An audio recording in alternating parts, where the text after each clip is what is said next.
अब देखो वीडियो जाती रही है।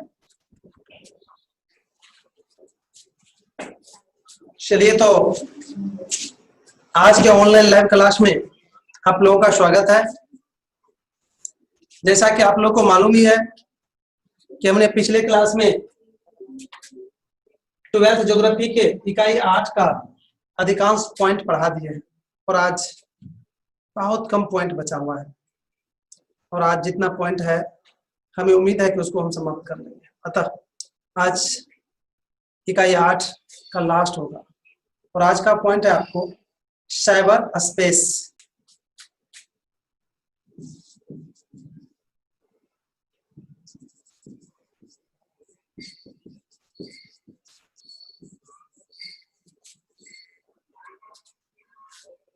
साइबर स्पेस यही है, बिल्कुल पेन रख दीजिए और अच्छी तरह से इसके विषय में सुन लीजिए।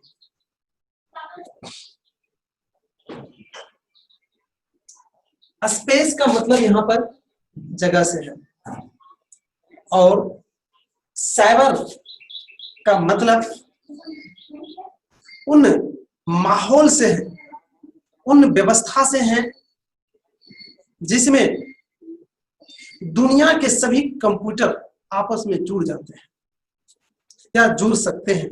उस माहौल को साइबर कहा गया है। स्पेस मतलब स्थान, मतलब वैसा दुनिया जहां सभी कंप्यूटर आपस में जुड़े हुए हैं, सभी डिवाइस इंटरनेट या अन्य माध्यम से जुड़े हुए रहते हैं, उसी को साइबर स्पेस कहा जाता है। और मैं बता दूं, इस शब्द का प्रयोग सबसे पहले विलियम नाम के एक व्यक्ति थे, विलियम्स गिब्सन नाम था उसका पूरा नाम के व्यक्ति थे, उन्होंने ही किया था और फिर इसका उपयोग होने लगा है। और आज इस शब्द का प्रयोग www अर्थात वर्ल्ड वाइड वेब इसको कहा जाने लगा है, अर्थात वैसी व्यवस्था जहां दुनिया के सारे कंप्यूटर जुड़े रहते हैं, उसी को कहा जाता है साइबर स्पेस। ये निचोड़ हुआ। और आजकल आप मार्केट में या कहीं पर भी देखे होंगे लिखा रहता साइबर कैफे। इसका मतलब यही हुआ कि यह वह स्थान है जहां से संपूर्ण दुनिया के कंप्यूटर आपस में जुड़े हुए हैं या जुड़ सकते हैं। उसी स्थान को कहते हैं साइबर कैफे या साइबर स्पेस। अब इसको आप लोग प्रेम से लिख लीजिए, फिर हम डिस्कस करेंगे इस पर। दुनिया भर के कंप्यूटर के नेटवर्क के संघ को साइबर स्पेस के नाम से पुकारा गया था। इस शब्द का उपयोग पहली बार विलियम गिब्सन ने किया था। वर्तमान समय में इंटरनेट तथा वर्ल्ड वाइड वेब पोस्ट में www के लिए इस शब्द का उपयोग किया जाता है। इससे विश्व के किसी तरह की सूचनाएं प्राप्त की जा सकती है। इस तरह से स्पष्ट हो रहा है कि संचार के यह साधन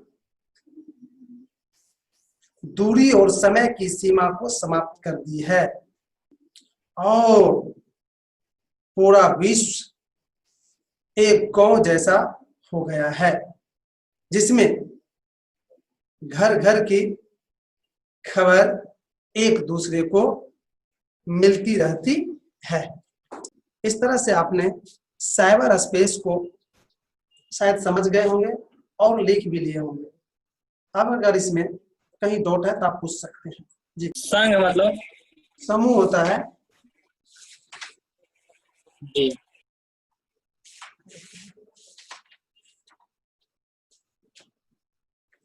शायद लगता है कि आप कोई समस्या नहीं है, अतः हम अगले पॉइंट की ओर बढ़ेंगे। अगला पॉइंट है आपका संचार से होने वाला लाभ। इसको लिख लीजिए।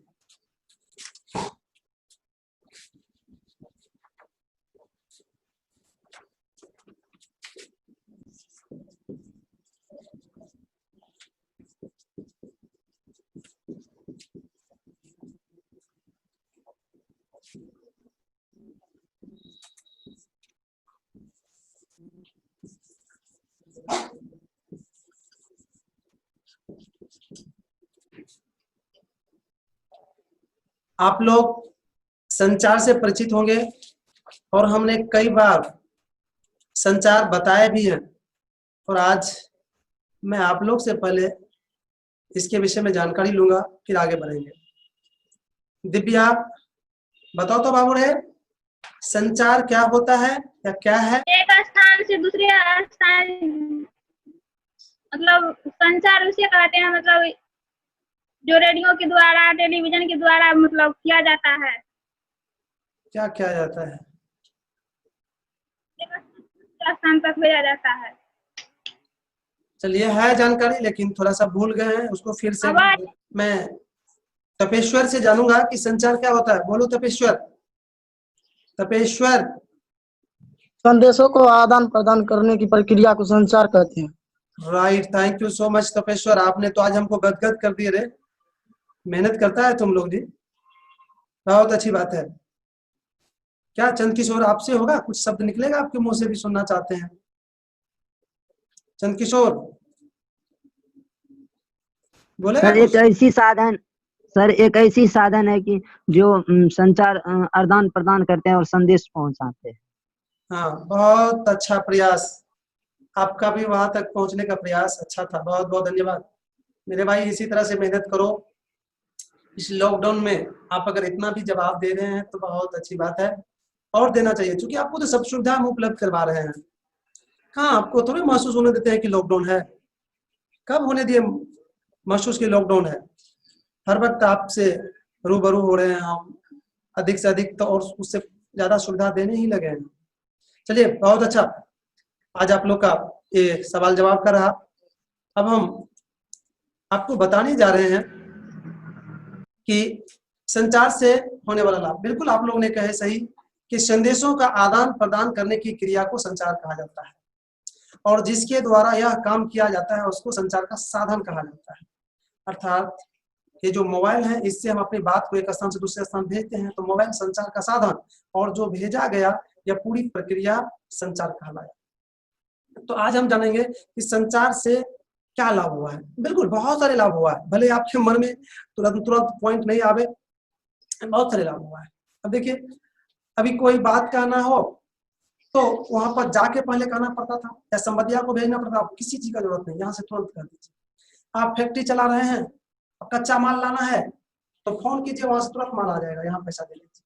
अब देखिए, अभी प्रेजेंट में देखिए कि संचार का क्या फायदा है। आप घर में बैठे हैं, हम यहाँ से पढ़ा रहे हैं और आप पढ़ रहे हैं, आपको देख भी रहे हैं, आपका क्वेश्चन भी सुन रहे हैं, आपकी समस्या को भी सोल्व कर रहे हैं। ये संचार का कमाल है, लाभ है। तो इस तरह से आप अगर प्रेजेंट टाइम में संचार के लाभ को अगर गिनने लगिएगा तो हमको नहीं लगता है कि महीनों साल लग जाएगा, लेकिन इसकी गिनती खत्म नहीं होगी मेरे भाई। अतः इसमें से जो प्रमुख हैं 2 4 5 वो हम दिखाने जा रहे हैं। इसका एक एक करके देखिए। जो संचार से होने वाले लाभ है उसके 1 नंबर, दूर के क्षेत्रों की सूचनाएं शीघ्र प्राप्त होती है। इससे, किससे? संचार से, इससे। दूसरा नंबर,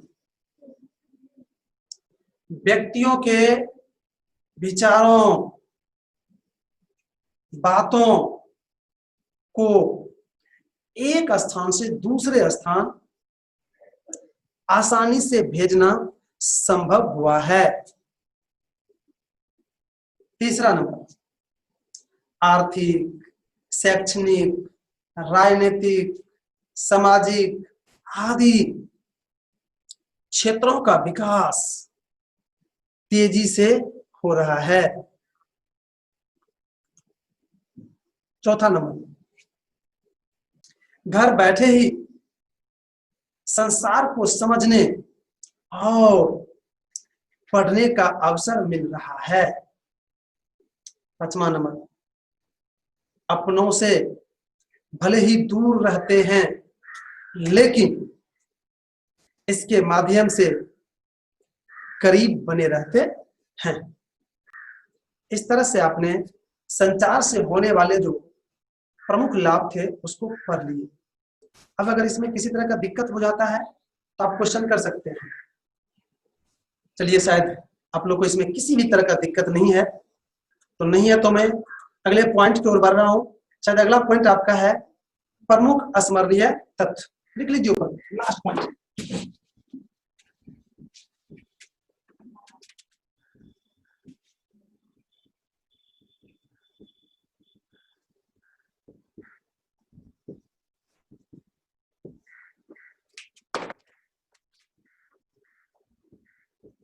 शायद मालूम ही होगा इसमें हमने क्या लिखाते हैं। इसमें जो चैप्टर का बहुत ही महत्वपूर्ण ऑब्जेक्टिव होता है उसको लिखाते हैं। तो इस चैप्टर का जो महत्वपूर्ण ऑब्जेक्टिव है उसको नोट कीजिए। एक नंबर में, बिग इंच पाइपलाइन से, बिग इंच पाइपलाइन से पेट्रोलियम का परिवहन होता है। यह पाइपलाइन अमेरिका का है, ये याद दिला दें आपको, अमेरिका का प्रमुख पाइपलाइन है।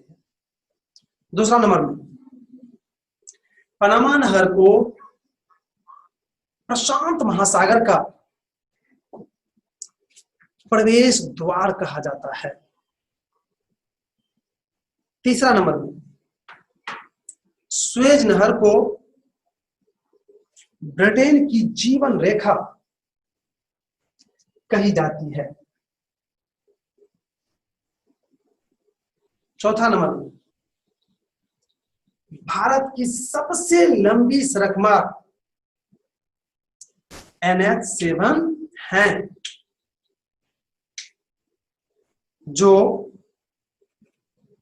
वाराणसी से कन्याकुमारी तक जाती है, जो वाराणसी से कन्याकुमारी तक जाती है। नेक्स्ट नंबर, भारत का पहला उपग्रह आर्यभट्ट है। एक और लिख लीजिए। नेक्स्ट, 1825 ईस्वी में सर्वप्रथम स्कॉटलैंड में रेल पटरी बिछाई गई थी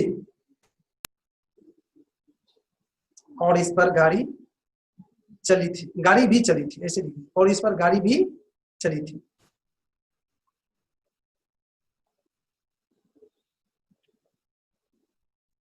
लेकिन यह कार्य प्रयोग के लिए हुआ था। तो इस तरह से हमने आज 12th के ज्योग्राफी के इकाई 8 का जितना भी पॉइंट था लगभग पढ़ा दिए। और इसमें अगर कोई भी पॉइंट पर अभी भी सस्पेंस आपको बना हुआ है तो आप पूछ सकते हैं। थोड़ा समय कम है तो जल्दी में पूछिएगा। चलिए, तो बहुत अच्छी बात है कि आप लोग को अभी तक जो पॉइंट पढ़े उसमें से एक भी पॉइंट पर आप लोग को कोई दिक्कत नहीं है। ये बहुत खुशी की बात है। और मैं बता दूं आप लोग को, आज मैं अगले चैप्टर की ओर भी नहीं बढ़ पाऊंगा क्योंकि आपका समय मात्र 30 सेकेंड बचा हुआ है। इसमें हम अगले चैप्टर को कुछ नहीं कर पाएंगे। अतः आज की क्लास को यहीं पर विराम देना पड़ता है।